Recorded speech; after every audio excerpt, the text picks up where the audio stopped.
Hey guys, so today we're going to be talking about three mangas I have recently been reading, and I'm going to let you guys into my opinions of each one of them, and hopefully you guys enjoy it.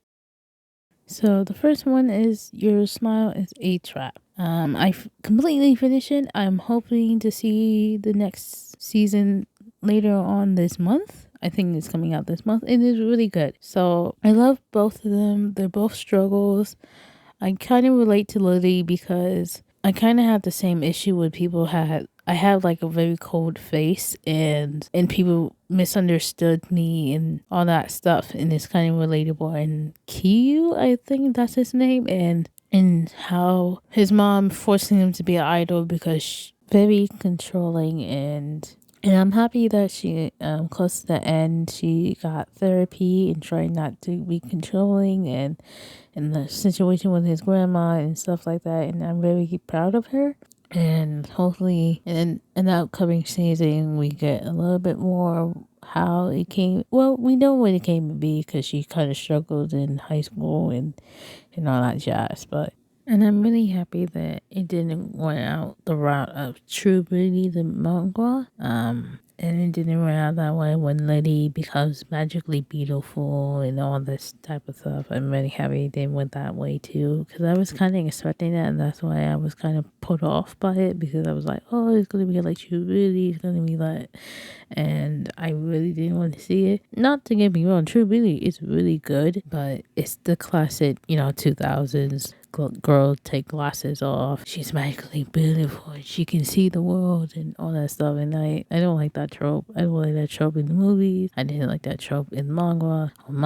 It's not really interesting. So I'm really happy that it didn't go that way, and they both were finding themselves and people actually understanding both of them, not as a character of the illusion of whatever they had been perceived by, and not people not understanding and having misunderstandings and stuff like that. I think it's really cool that they went the route that they went, and I hopefully for the second season it keep on, and hopefully it's not watered down or anything, because I think it's great.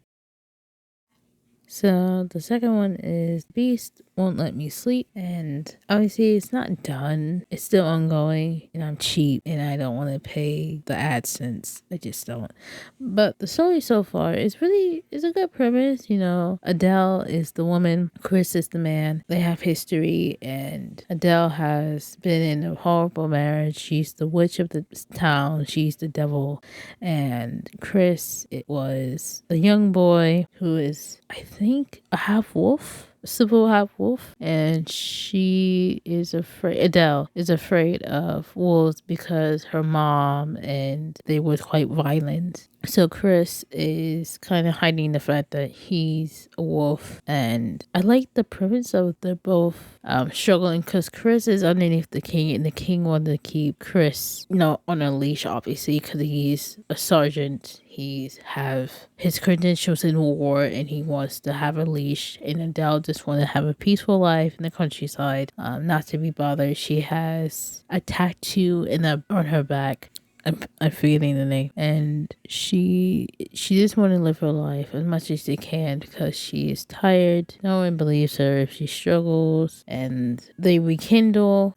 Chris finds her house and tries to slowly rekindle their old relationship when they was both kids. And obviously there's some burning passion, but also I think hidden resentment for Chris's part, because Adele technically abandoned him when he was a kid, and so it's kind of like a resentment lover quarrel story arc, if that makes sense. I'm not sure if that making sense, but it's a good read. Obviously at the carnival, when the prince was trying to get Chris killed, and obviously Chris uses wolf powers buddies to have a kindlance of like survival. Overall, I think it's a good webtoon.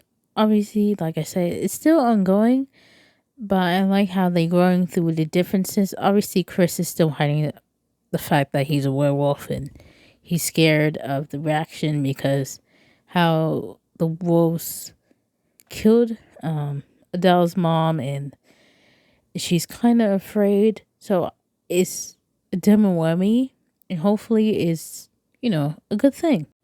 So my average summoner is the next and final one we're going to talk about today, and is about a prince named Julius and a female knight named Ari, if I'm pronouncing that right. And it's kind of like one of those sitcoms type of thing. The prince, the old man wants the son. He's pushing 30. I think he's in his 30s in the story, and he needs a wife. He wants grandkids. Their dad. So he was like, "Well, I had this secret crush for many years with my female knight, which is Ari, and I'm gonna do something. We're gonna just use it as a benefit type of thing," which is fine, I guess. I don't know about that. I think it's a trope for a reason. In some tropes, it does work. Sometimes it does, but I think because Julius later down the road, he is like, he doesn't understand. No, I'm not gonna say that. He does. He just ignores personal space and he pushing it. I think he's very obsessive in a way. I think it's also one of the chapters down the road. It was like when Uri was a child. They were both kids. And I think he was underneath a tree and he was reading some book. And Uri came up to her and said, "I'm going to be your nice shiny armor." And he got touched. And that's how it started. If I remember that correctly. And which is, it kind of turned me off a little bit because it's like the prince had like really strength powers, and he has, he can't be beat. It's lonely on the type of thing. And then the random girl said, "I'm gonna be your nice and shiny armor. Here's my sword." And she left, and she's got constantly on his mind. I don't know. I'm finicky with it. Again, I only recently started about 2 weeks ago, on and off. So I don't have much of a good opinion on it, but so far it's okay. I'm still waxing and weaning on it. I don't know if it's good. So far I say it's good. Because some comedy skits, some losing bets here and there. They have some competitions here and there, and I think it's cool. But that's really my opinion so far. I'm sorry, it's very vague, but I don't know just yet. I will update. Obviously, I will make an update, but for right now, that is just how it is for me. So those are the 3 I have currently been reading. I've been trying to get back into reading webtoons, just reading in general, but I think mostly into comics. Manga, webtoons, doesn't really matter. So if you have any recommendations, please let me know. I'm sorry, very choppy video type of thing. I kind of lost the jazz of making videos because I feel the burnout coming. So I was like, oh no. But I wanted to do something that I still want to post it out, but I still want to apologize in advance. It's probably a little sloppy. I'm still in the beginning phases. I still am trying to learn myself. But if you have any reading tips or anything like that, please let me know. I would love for all of us to gather and have some good ideas and everything else in between. See you next time. Bye bye.